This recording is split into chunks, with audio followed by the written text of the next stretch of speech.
کو زندگی میں ضرورت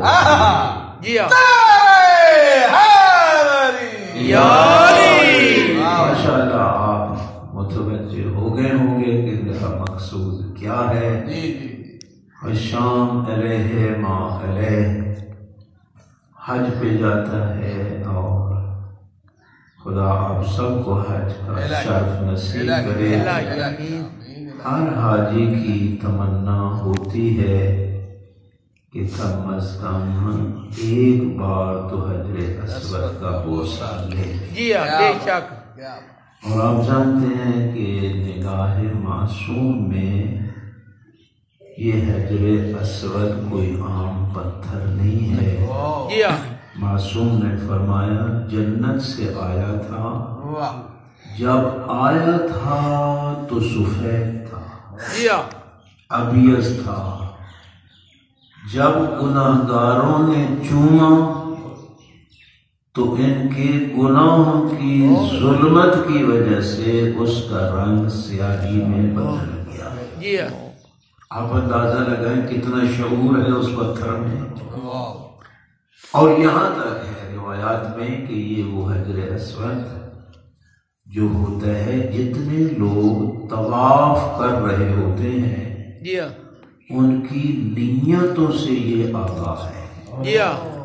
غور فرمائیں، یہ حجر اسود جو حاجی طواف کر رہا ہے اس کی نیت سے آگاہ ہے کہ یہ کس نیت سے طواف کر رہا ہے.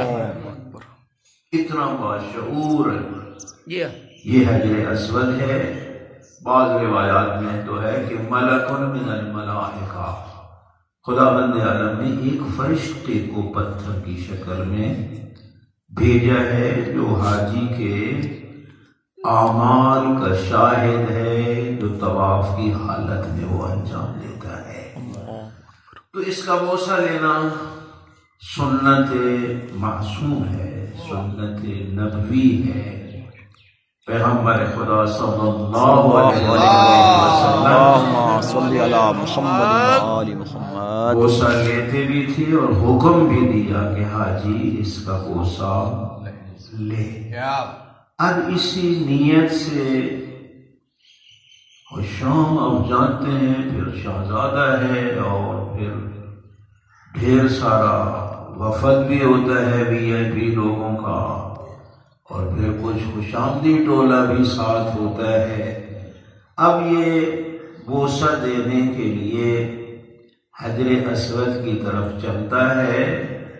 اتنا رش ہے کہ منہ کی کھا کے واپس آ جاتا ہے. نہیں دے سکتا.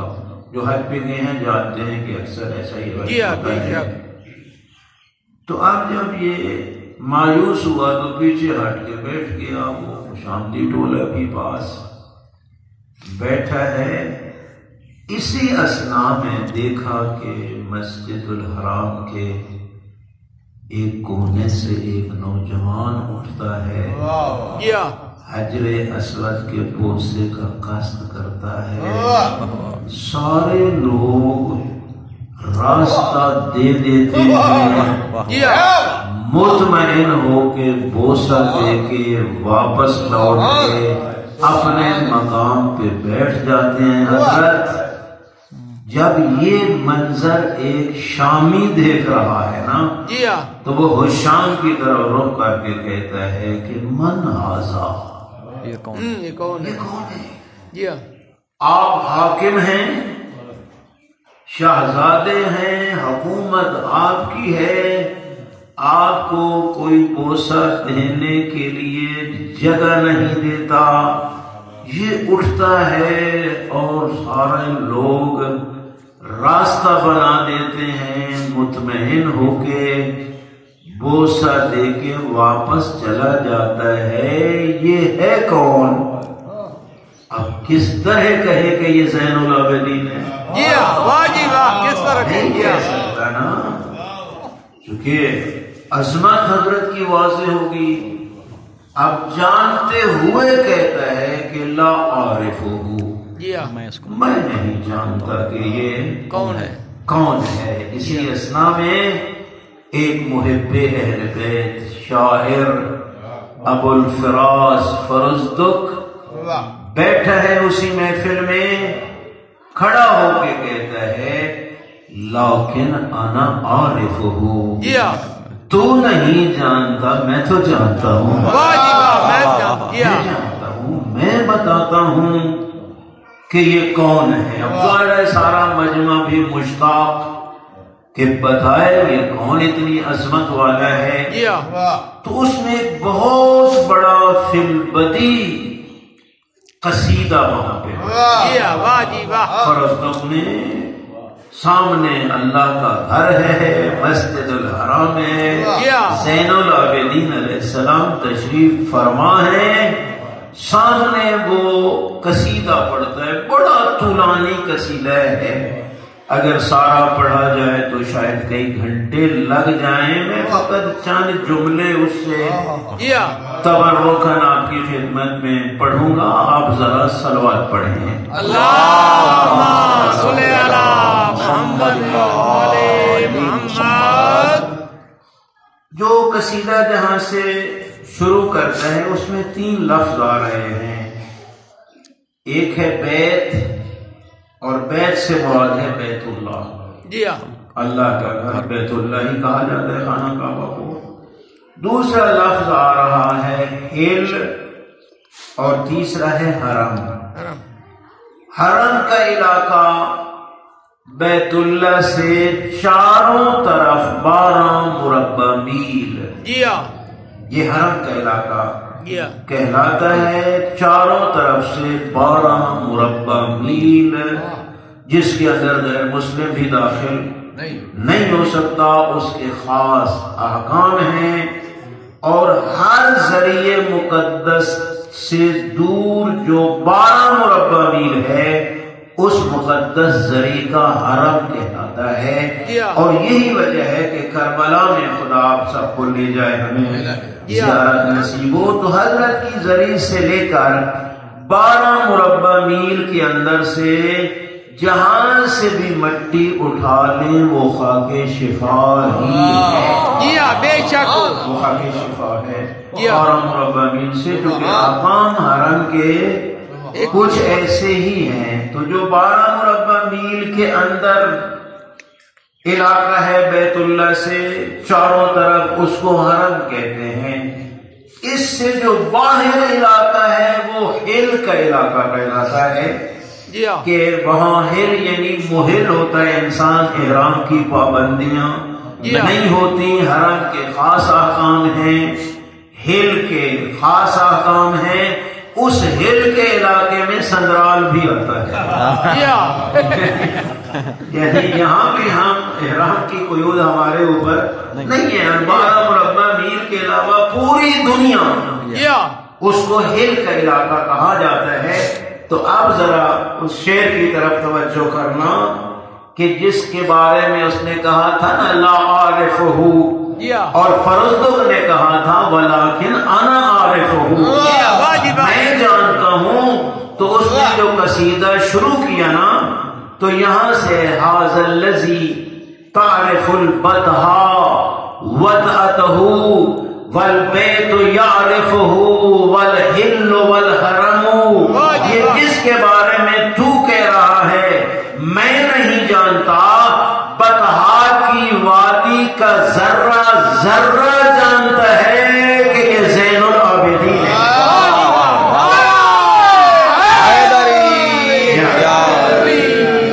اور بطحا آپ جانتے ہیں مکہ کی وادی کو بطحا کہا جاتا ہے. بطحا کی وادی کا ذرہ ذرہ جانتا ہے کہ یہ زین العابدین ہے. والبیت یعرفہ، کعبہ بھی جانتا ہے یہ زین العابدین ہے. والحل والحرم، حرم بھی جانتا ہے یہ زین العابدین ہے. بلکہ پوری دنیا جانتی ہے یہ زین العابدین ہے.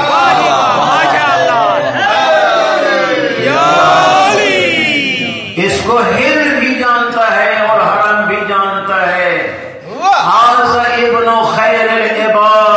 كلهم هذا التقي النقي الطاهر العلم، یہ وہ ہستی ہے کہ پوری انسانیت میں جو سب سے افضل ہے یہ اسی کا بیٹا ہے۔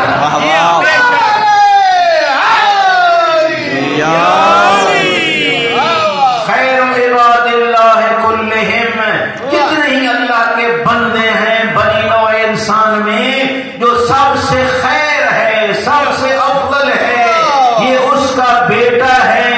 تقی بھی یہی ہے، نقی بھی یہی ہے، طیب اور طاہر بھی یہی ہے، ہدایت کا علم بھی یہی ہے۔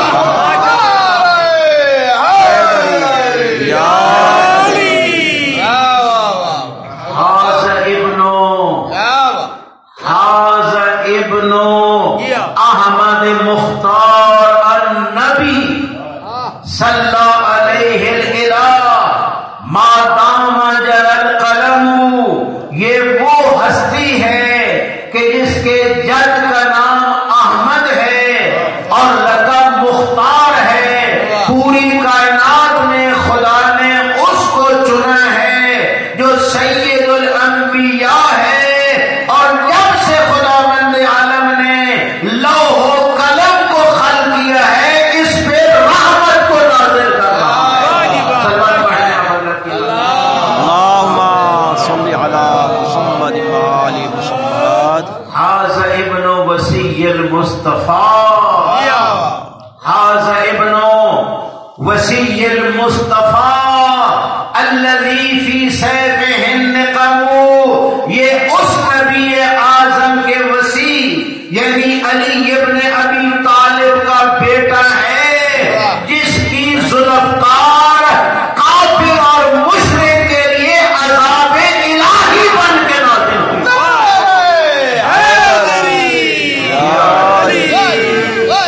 هذا ابن فاطمہ ان كنت جاهله، هذا ابن فاطمہ ان كنت جاهله بجده انبیاء اللہ قد ختموا، یہ وہ ہستی ہے جو زہرا کا لال ہے۔ هذا ابن فاطمہ الزہرا، یہ فاطمہ الزہرا کا لال ہے، اور اسی کے نانا پہ آ کے تو نبی ختم ہو جاتے ہیں۔ بجدہ انبیاء اللہ ہے قد ختموا، اسی کے جد پہ جو اللہ کے انبیاء ہیں ان کی فہرست ختم ہو جاتی ہے۔ تو نہیں جانتا کہ یہ کون ہے؟ صلوات پڑھے ذرا حضرت کی بات۔ اللهم صل على محمد وآل محمد۔ ان عد اہل التقى كانوا ائمتهم او قیل من اہل الخیر قیل هم، اگر شمار کیا جائے کہ متقی کون کون ہیں، ان عد اگر شمار کیا جائے کہ اہل تقوی کون ہیں، متقی کون ہیں، تو یہ وہ ہے جو ان کا امام نظر آتا ہے۔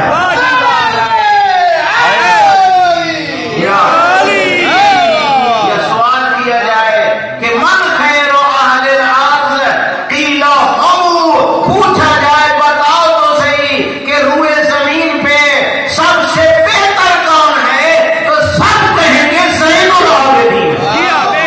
زین العابدین۔ اس کے بعد کہا من معشر حبهم دین وبغضهم کفر وقربهم منجی و معتصمی، کہتا ہے یہ اس خاندان سے ہے کہ جس خاندان کی محبت دین کی علامت ہے۔ بات کر دی اس بندے نے۔ من معشر، یہ اس قبیلہ سے ہے، یہ اس خاندان سے ہے کہ حبهم دین، کہ جس خاندان کے ساتھ محبت دین اسلام کی علامت ہے، وبغضهم کفر، جو ان سے بغض رکھے گا وہ کافر ہے۔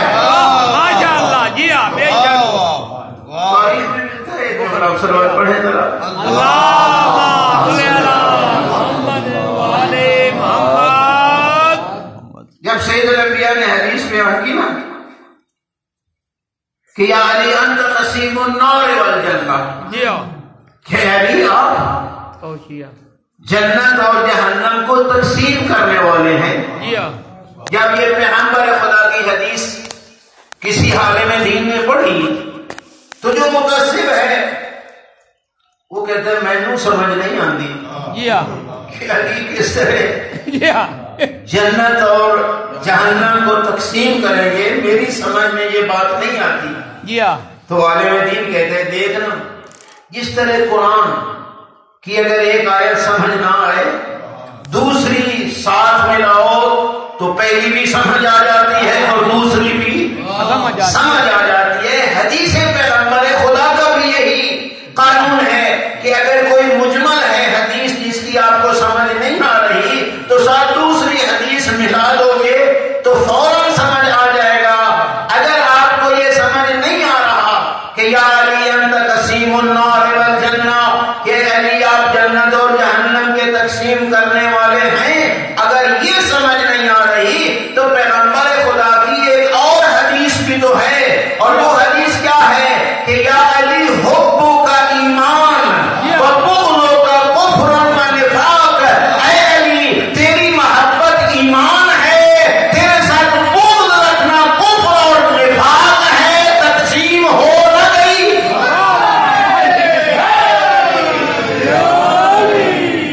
ظاہر ہے جہاں ایمان ہے مومن جنت میں جا رہا ہے، جہاں کفر اور نفاق ہے اس بدبخت نے جہنم میں جانا ہے. یہ تقسیم تو دنیا میں بھی ہو چکی ہے، آخرت کا مسئلہ تو بات ہے. جی ہاں، اور آپ دیکھ لیں میرے بھائی وہ اتنا جلتے ہیں کہ شاید جہنم کی آگ سے بھی زیادہ جلن ان کو محسوس ہوتا ہے جب کسی محب اہل بیت کو دیکھتے ہیں. جی ہاں، تو اس لیے اس شاعر نے کہا کہ من معشر، یہ جوان اس خاندان سے ہے جی ہاں، کہ حبہم دین، کہ جس پورے خاندان کی محبت دین کی علامت ہے. جی ہاں، بے شک، وَبُغْضُهُمْ كُفْرٌ، اور ان کے ساتھ بغض رکھنا کفر کی علامت ہے.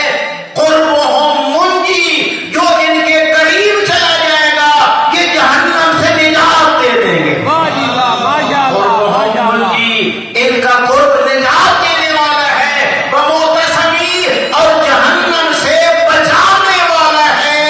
اس خاندان کے ساتھ قرب اور قریب ہونا. جی ہاں، بے شک، اس کے بعد کہتے ہیں سخاوت کی ایک بات کرتا ہے کہ یہ سخی کتنا ہے، جی ہاں، سخی، یہ خاندان سخی کتنا ہے. کہتے ہیں ما قال اللہ الا فی تشہدہ، جی ہاں، لولا التشہد لکان اللہ نعم. عربی میں ایک لا ہوتا ہے جس کا معنی ہوتا ہے نا، ایک نعم ہوتا ہے جس کا معنی ہوتا ہے عام. جی ہاں، فرماتے اتنے سخی ہیں نا کہ اس نے کبھی زبان پہ لا کا لفظ لایا ہی نہیں. جی ہاں، واہ جی اس کا واہ، معنی نہ ہو. اگر لا بولا ہے تو فقط تشہد میں.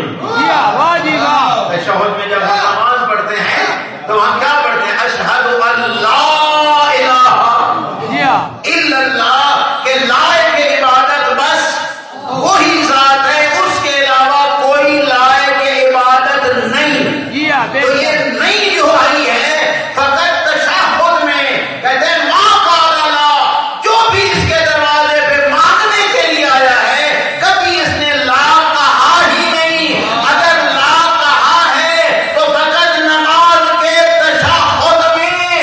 اگر نماز میں تشہد نہ ہوتا زین العابدین کی زبان پہ لا آ ہی نہ سکتا، ہاں اور ہاں ہی ہوتا.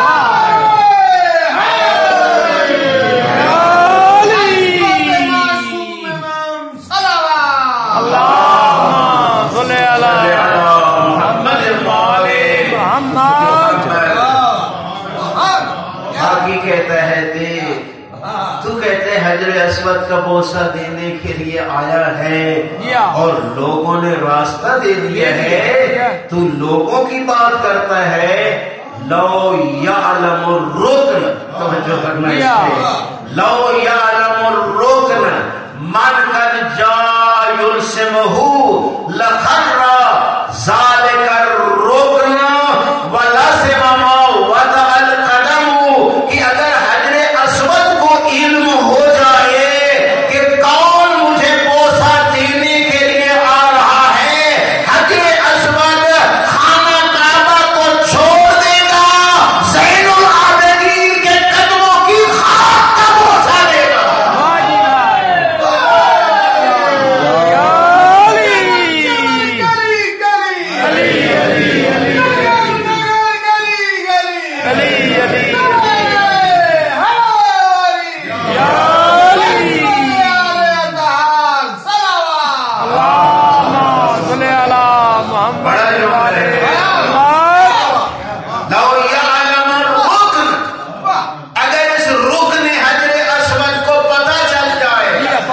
من قد جاء يلسمه، کہ کون ہے آ رہا اس کو بوسہ دینے کے لیے، لخرا گر جائے گا یہ حجر اسود زین العابدین کے قدموں میں، قدموں کا نہیں بلکہ جہاں قدم رکھے جاتے ہیں اس خاک کا بوسہ لے گا۔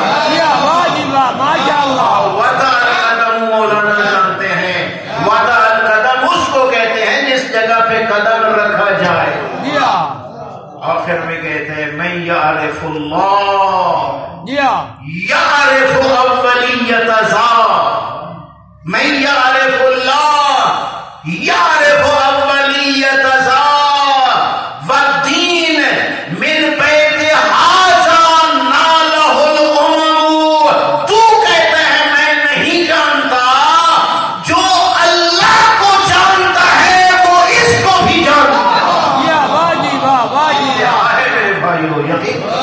جو اللہ کو جانتا ہے، میں یعرف اللہ، جو اللہ کی معرفت رکھتا ہے، یعرف اولیت ذات، اس کی عظمت کو بھی وہ پہچانتا ہے۔ دنیا کو اگر دین ملا ہے تو اس کے گھر سے ملا ہے۔ ماشاء اللہ۔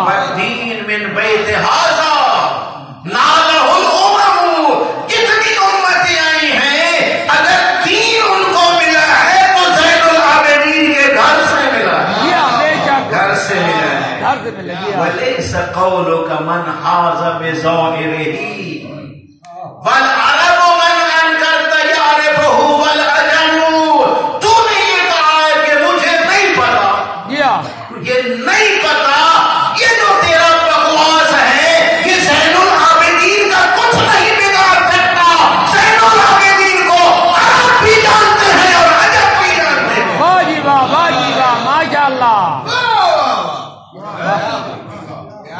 لیس قولک من حاز بظاہرہ، تیرا یہ کہنا کہ پتہ نہیں کون ہے، یہ زین العابدین کی شان میں کمی نہیں کر سکتا۔ والعرب من انکرت یعرف والعجم، جس کا تو انکار کر رہا ہے اس کو عرب بھی جانتا ہے اور عجم بھی پہچانتا ہے۔ بے شک۔ جب کسی کا اس میں پڑھا اور بھی ڈھیر سارا لمبا ہے تو کہتے ہیں ہشام فرض تو ایک قصیدہ میری شان میں بھی پڑھ دیں۔ توجہ کرنا، جو جواب اس بندے خدا نے دیا ہے۔ اور شان کہتے ہیں فرض تو ایک قصیدہ ایسا میری شان میں بھی پڑھ دے۔ فرض تو کیا کہتا ہے؟ فرض تو کہتا ہے پڑھوں گا لیکن شرط ہے اس کی اماں جیسی اماں لے آ، اس کے پاپا جیسا پاپا لے آ، اس کے نانے جیسا نانا لے آ تو میں پڑھوں گا۔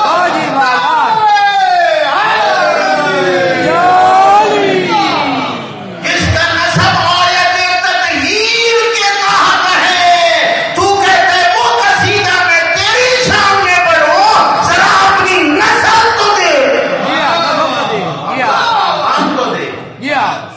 یہ بات پھر ایک شہزادے کے لیے کوئی برداشت کرنا آسان تو نہیں تھی۔ اس بدبخت نے کیا کیا؟ زندان میں ڈال دیا۔ زندان میں ڈالنے کے بعد جو وظیفہ ماہانہ حکومت کی طرف سے ملتا تھا وہ بھی ختم کر دیا۔ امام علی زین العابدین علیہ السلام کو علم ہوا، صلوات پڑھیں آپ ذرا۔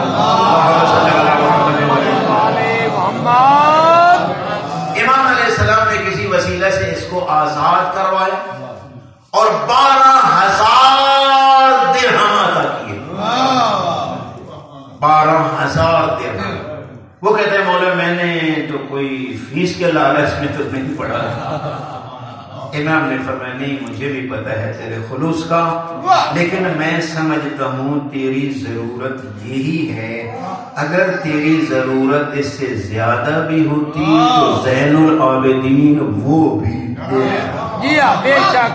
تاریخ میں اگلا جملہ ہے میرے بھائی. ادھر 12,000 درہم ختم ہوئے، ادھر فرزدوں کی زندگی ختم ہو گئی.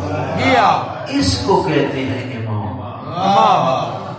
یہ ہے زین العابدین علیہ السلام. یہ ہے مقام امامت کہ امام کو علم ہے میرے بھائی کس نے کب مرنا ہے اور اس کی ضرورت کتنی ہے. امام چاہیں تو جان سکتے ہیں. یقین کرو کئی واقعات ہیں کہ ائمہ خدا علیہ السلام نے بتایا ہے کہ تو نے فلاں دن مرنا. یہی اپنے امام زمانہ جل اللہ تعالیٰ فرج شریف کے جو نواب اربع ہیں، ہر نائب کو امام نے کہا کہ وہ اتنے دن کے بعد تیری موت ہے، تیرے بعد فلاں کو وصیت کر دینا، اس کے بعد فلاں کو کر دینا، اس کے بعد فلاں کو کر دینا. آخری کو کہا 7 دن کے دن بعد تیری موت ہے لیکن کسی کو وصیت نہیں کرنا، ہم غیبت کبریٰ میں جا رہے ہیں. واہ جی واہ. تو جتنے دن امام بیان کرتا ہے اتنے دنوں میں ہی وہ مر جاتا ہے بندہ.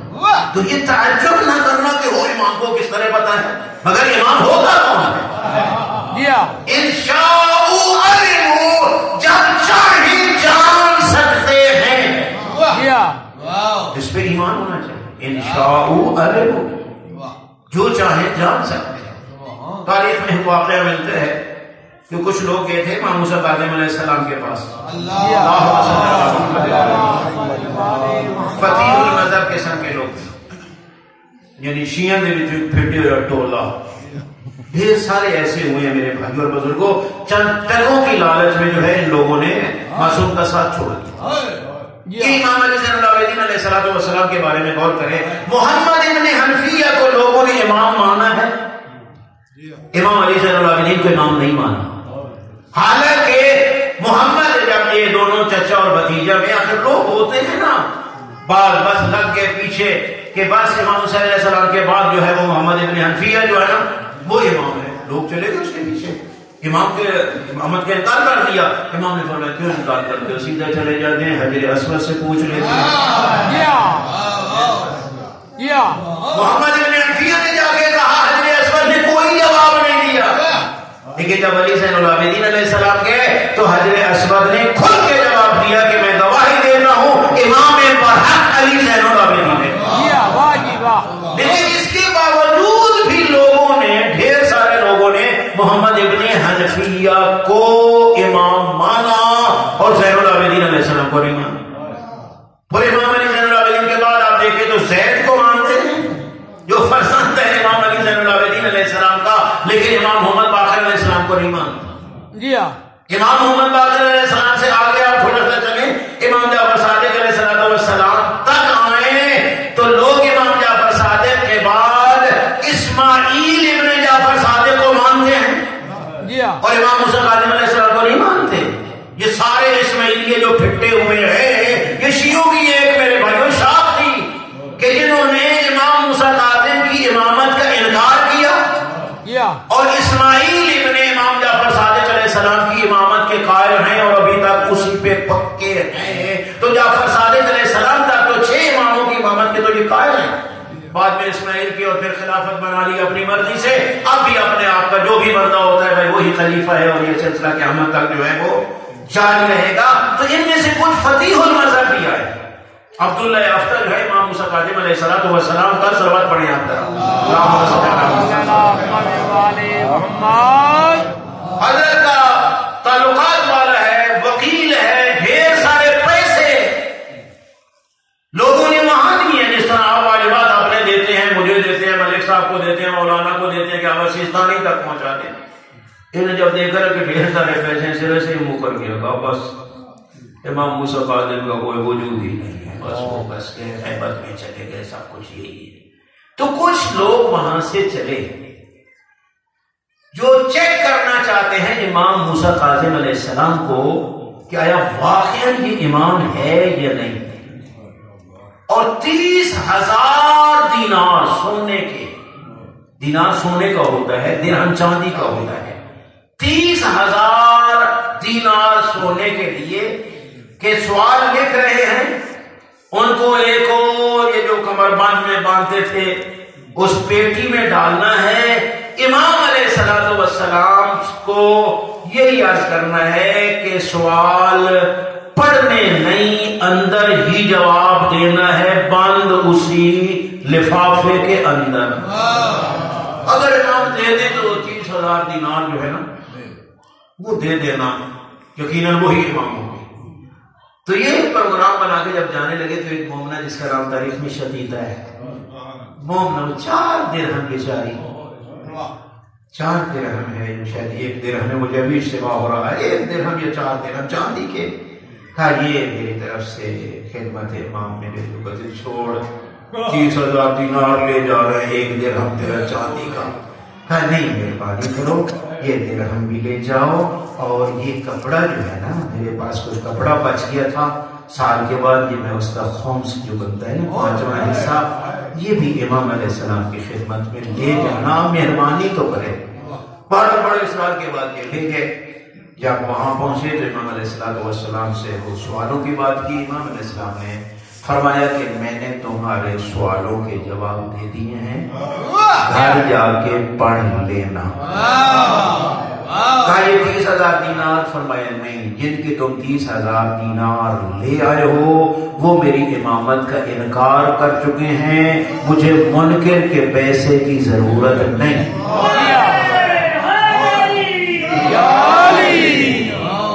اس کے بعد فرمایا وہ ایک مومنہ نے درہم دیا تھا اور کپڑے دیے تھے نا، وہ مجھے دے دو۔ امام علیہ السلام نے وہ درہم بھی لے لیا اور کپڑا بھی لے لیا، کہا اس کو میں مصلی بناؤں گا، اس پہ کھڑے ہو کے موسیٰ کاظم نمازیں پڑھیں۔ اور پھر ایک تھیلی دی، کہا اس میں 40، ہاں بلکہ یہ کفن کا ٹکڑا حضرت نے دیا، کہا یہ وہ ٹکڑا ہے جو میری جدہ جناب زہرا سلام اللہ علیہ کا ایک زمین کا علاقہ تھا نا، اس میں کپاس بوئی گئی، اس سے پھر سوت، اور سوت میری بہن حمیدہ نے کاٹا، اس کے ہاتھوں سے یہ کفن بنا ہوا ہے، یہ کفن کا ٹکڑا اس مومنہ کو دینا۔ اللہ اکبر، جہاں تفصیل اتنا لکھی ہے۔ اور یہ باقی یہ ایک تھیلی ہے، اس میں 40 درہم ہے، یہ بھی اس کو دینا اور اس کو کہنا تیری 19 دن کے بعد موت ہوگی۔ موسیٰ کاظم مدینہ میں ہے اور پتہ نہیں کہاں ہے، 19 دن روایت میں معین کیا ہے، اور اس وقت تک تو نے یہ 40 درہم اپنی ضرورت پہ خرچ کرنے ہیں۔ یقین کرو 19 دن کے بعد اس مومنہ کی وفات ہوگی، اور فرمایا گھبرانا نہیں ہے، تیرے کفن دفن کے لیے میں خود آ جاؤں۔ واہ جی واہ، ماشاء اللہ۔ یقین کرو 19 دن بعد اس کی موت ہوئی، امام پہنچے، کفن دفن کا اہتمام کیا، خود جنازہ پڑھا، اور جو تھے نا امام علیہ السلام کے ساتھ جنازہ پڑھنے والے، امام نے ان کو یہ ارشاد فرمایا کہ اگر تم بھی شدیدہ کی طرح مومن بن جاؤ، میں تمہارے جنازے میں بھی آ جاؤں۔ آس میں نے کرنا تھی کہ امام کو علم ہوتا ہے، چاہے جان سکتا ہے، اس کو بعید نہ سمجھنا میرے بھائیو اور بزرگو۔ امام ینظر بنور اللہ، اللہ نے ایک نظام بنایا ہے جس کے ذریعے امام جو چاہے جب چاہے جان سکتا ہے۔ صلوات پڑھے معصوم کی ذات مدح کرنے والا شیعہ امام علیہ السلام کی خدمت میں جاتا ہے، خدا سب کو امام کی زیارت نصیب کرے، اور جب بھی جاتا ہے تو ڈھیر سارے تحفے تحائف لے جاتا ہے۔ یہ تاریخ میں گھر والی کہتی ہے ہمیشہ تو ہی لے رہنا کدی امام ہی تن کئی شہ دیتی کرمالیاں بات کرنا کریں تے تو تک پہنچ رہے کہا بندے خدا امام ہے ہمارا کام ہے امام کی خدمت میں تحفے اور ہدیے پہنچانا کوئی وہاں نہیں کہا آخر دنیا کے بھی تو کوئی رواج ہوتا ہے نا تو آپ جو کیا نا تو امام علیہ السلام نے آتے وقت کہا بھائی تیری آخری دعوت میرے دسترخوان پہ ہوگی امام نے اپنے پاس بٹھایا کھانا کھلایا اور فرمایا کہ اب میں تیرے ہاتھ دھلانا چاہتا ہوں واہ جی واہ واہ جی واہ ماشاء اللہ مولا نہیں مجھ میں یہ ضرورت نہیں ہے میں آپ کے دھلاتا ہوں امام علیہ السلام کے ہاتھ اس مومن نے جب دھلائے نا نیچے تشت تھا اوپر پانی ڈیلا اور میں نیچے دیکھ کیا ہے بولا پانی نظر آ رہا ہے نہیں دقت سے دیکھ بولا یہ تو دور ہے جی ان کو سنبھال لیا اپنے پاس رکھ لیا پھر پانی ڈال دوسری بار پھر ٹرے بھر گیا کہا اس کو بھی اپنے پاس رکھ لیا 3 بار امام نے ہاتھ دھلوائے اور پانیوں کے دھر بن گئے اور فرمایا یہ لے جانا گھر والی کو دینا اور رکھنا گلے نہیں دینی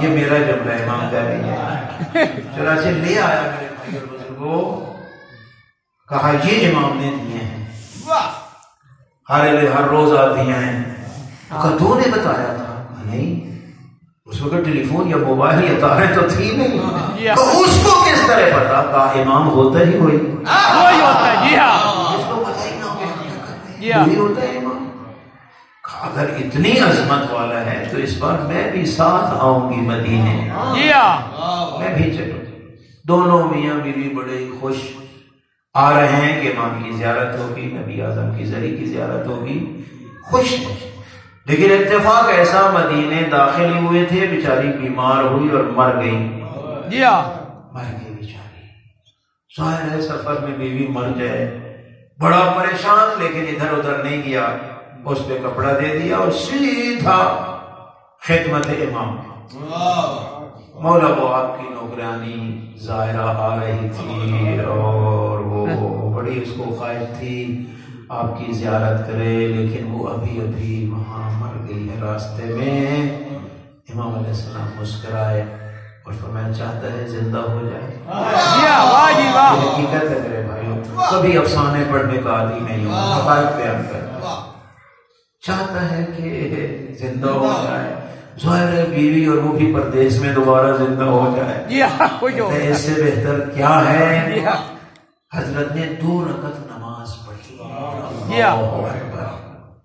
یہ چیزیں بیان کرنے کی اور غور کرنے کی ہیں یقین کرو مولا متقیان سے کسی نے پوچھا تھا یا علی ہماری مشکلیں تو آپ کے صدقے حل ہو جاتی ہیں لیکن یہ بتاؤ اگر آپ مشکل میں پھنس جائیں تو آپ کی کس طرح حل ہوتی ہے ساڑھے شیعہ تو مندے ہی نہیں ہے میں مولا کی مشکل کیونکہ ہم بڑے بڑے شیعہ ہمیں اگر کبھی مشکلات میں پھنس جاؤ تو آپ کی مشکل کس طرح آسان ہوتی ہے فرمایا علی 2 رکعت نماز پڑھتا ہے پھر اپنے اللہ سے دعا مانگتا ہے میری مشکل حل ہو جائے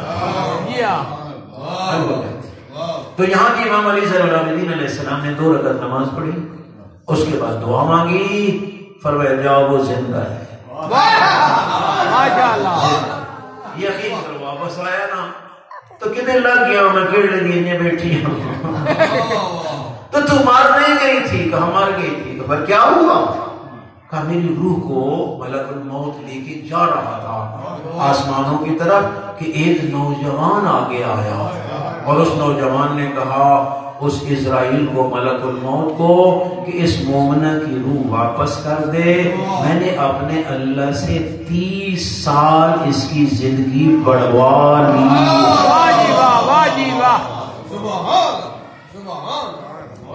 کہتے پہچان لے گی اس نوجوان کو کہا کیا نہیں پہچانوں گی جس نے مجھے میری زندگی واپس لوٹائی ہے چل جب زیارت کے لیے گئے نا امام بیٹھے تھے تو کہتی ہے قسم بخدا یہی تھا جس نے زندگی واپس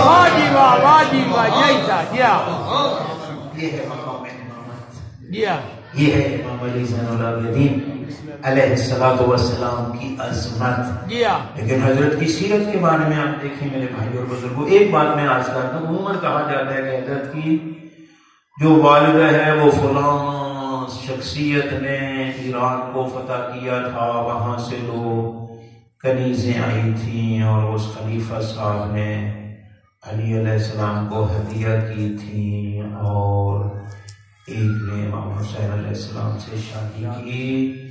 نہیں میرے بھائی اور بزرگوں، ایران میں بغاوت ہوئی مولے متقیان کے دور خلافت میں، غور کریں جو حقیقت ہے۔ اور جوادی نے اس پہ ٹھیک ٹھاک تبصرہ کیا ہے، ذیشان حیدر نے، دوسرے محققین نے بھی، اور ڈھیر سارے سنی مورخین نے اس پہلے افسانے کی رد کی ہے۔ یہ دوسرے کوئی کہے کہ بغاوت ہوئی ایران میں، مولے متقیان کا ظاہری خلافت کا دور ہے، حضرت نے حریث ابن جابر کو بھیجا اس بغاوت کو دبانے کے لیے، وہاں وہ گئے، فتح ہوا وہ علاقہ، وہاں سے 2 کنیزیں حریث نے بھیجی امام کی خدمت میں۔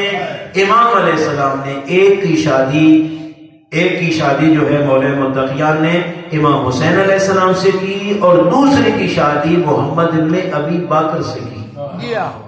اصل جو حضرت کی والدہ ہے واقعی ایران سے آئی ہے، لیکن بھیجنے والا کوئی وہ دوسرا نہیں ہے جس کی شہرت ہے، بھیجی ہے حریث ابن جابر نے، جس کو خود مولے متقیان نے بھیجا تھا، اور اسی خاتون کے بطن سے 38 ہجری میں امام علی زین العابدین علیہ السلام کی ولادت ہوتی ہے۔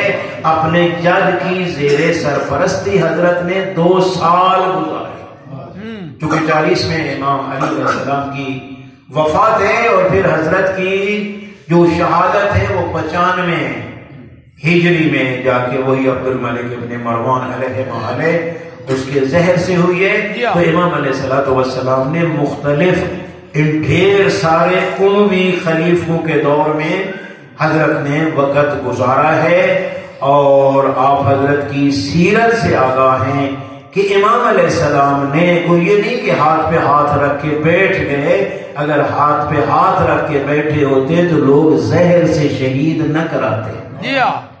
یہ شہید کرانا دلیل ہے کہ حضرت ایسا کوئی عمل کر رہے تھے کہ جو ان کو برداشت نہیں تھا۔ حضرت نے پھر آپ جانتے ہیں کہ دعاؤں کے سلسلہ کو شروع کیا۔ امام طبیب ہوتا ہے، طبیب سمجھتا ہے کہ اس مرض کا علاج کیا ہے۔ اگر زین العابدین علیہ السلام امام حسین علیہ السلام کے دور میں ہوتے تو اسی طرح انقلاب برپا کرتے جس طرح مظلوم کربلا نے کیا، اور مظلوم کربلا اگر دور امام علی زین العابدین علیہ السلام میں ہوتے تو وہی صحیفہ سجادیہ کی جگہ صحیفہ حسینیہ آپ کے سامنے آتا، کیونکہ ہر امام سمجھتا ہے کہ اس مریض معاشرے کا علاج کیا ہے، اور صحیفہ سجادیہ نے وہی کام کیا ہے جو مولے متقیان کے خطبوں نے کیا، خطبوں نے کیا، جو علی کے خطبوں نے دین کو سہارا پہنچایا ہے۔ زین العابدین علیہ السلام کی دعاؤں نے بھی میرے بھائیوں اور بزرگوں وہی کام کیا ہے اور دنیا والوں کو ہدایت کی ہے۔ تب ہی تو معصوم فرماتے ہیں یہ صحیفہ سجادیہ زبور آل محمد ہے، مستند ترین دعاؤں کا مجموعہ اگر مکتب تشیع ہے تو وہ صحیفہ سجادیہ، اور خدا بھلا کرے علامہ مفتی جعفر حسین صاحب کی بلا کا، جنہوں نے کتنے پیارے انداز میں اس صحیفہ سجادیہ کا ترجمہ کیا ہے، اور جہاں پہ کوئی مشکل مفاہیم ہے تو ان کو بڑے ہی پیارے انداز میں اس کی شرح کی ہے۔ میرے بھائیوں اور بزرگوں، خدا را صحیفہ سجادیہ کو پڑھو، پھر پتہ چلے گا کہ نگاہ معصوم میں عظمت خدا ہے۔ یقین کرو، میں درس بحمداللہ میں نے تدریس کے عنوان سے ایک دورہ صحیفہ سجادیہ کا، اس میں ایک دعائیہ جملے میں پہنچا، سر پکڑ کے بیٹھ گیا۔ صلوات پڑھیں آپ ذرا۔ معصوم فرماتے خدایا تیری کتنی نعمتیں ہیں جو تو نے بن مانگے دی ہیں، ہم نے مانگی بھی نہیں، کتنی تیری نعمتیں کہ ہم نے مانگی بھی نہیں، مانگنے کا پتہ ہی نہیں، اور تیری ذات نے وہ نعمتیں عطا کی. اور کتنی ہیں جو ہم نے مانگی تو تو نے دی، کیونکہ اس ذات کو یہ پسند ہے کہ بندہ اس سے مانگے اور وہ ذات عطا کرے. اور کتنی ایسی ہیں کہ ہم مانگتے رہے پھر بھی تو نے نہ دی. بڑے بڑے نیک لوگوں کو بھی کہا دعا مانگو میرے حق میں، پھر بھی نہیں. حتیٰ مکہ چلے گئے، مدینہ چلے گئے، کربلا چلے گئے، زری کو پکڑ پکڑ کے روتے رہے خدایا یہ دے دے، اللہ نے پھر بھی نہیں دی. یہ تینوں کس میں دعا کی؟ فرمایا جو تو نے بن مانگے دی ان کا شکریہ بھی واجب، جو ہم نے مانگی تو تو نے دی اس کا شکریہ بھی واجب، اور جو ہم مانگتے رہے اور تو نے نہ دی اس کا شکریہ بہت زیادہ واجب. لفظ اوجب ہے، اوجب کہ وہ واجب نہیں اوجب. اب بتاؤ میرے بھائیو، جو نہیں دی اس کا شکریہ واجب اور اوجب یہ نہیں چاہیے. یہ زین العابدین اس کا فلسفہ بتا سکتا ہے، کوئی اور مائی کا لال اس کے ذہن کی رسائی بھی جانتا ہے. فرمایا خدایا جو نعمتیں تو نے بن مانگے دی اور جو ہم نے مانگی اور تو نے دی وہ تو ہمیں مل گئی، ان کا آخرت کا اجر تو کوئی نہیں. آخرت کا اجر تو تب ہوگا نا کہ نعمت کو وہاں صرف کروں جہاں اللہ کا حکم ہے. ہم دیکھیں اس خالق نے کتنی دی ہیں اور اپنا ہم کہاں کہاں خرچ کرتے ہیں. ہم اسی کی نعمتوں سے اسی کی نافرمانی کرتے ہیں. بے شک دیکھ لیں اپنے اعضاء و جوارح کو دیکھ لیں، نیکتے ہیں اس کی، لیکن اس سے ہم کیا نیکیاں کماتے ہیں ہر بندہ بہتر جانتا ہے، تبصرے کی ضرورت نہیں.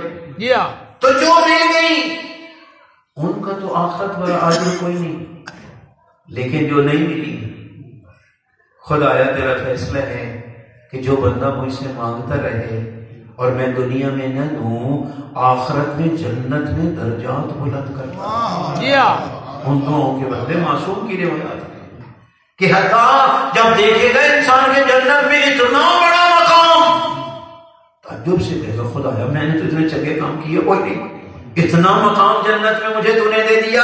فرمایا جو تو مانگتا تھا نا اور میں نہیں دیتا تھا، یہ نہیں کہ تو میری نعمتوں کے اہل نہیں تھا، میں نے جو تجھے نعمتوں سے محروم رکھا تاکہ جنت میں تجھے یہ مقام عطا کروں.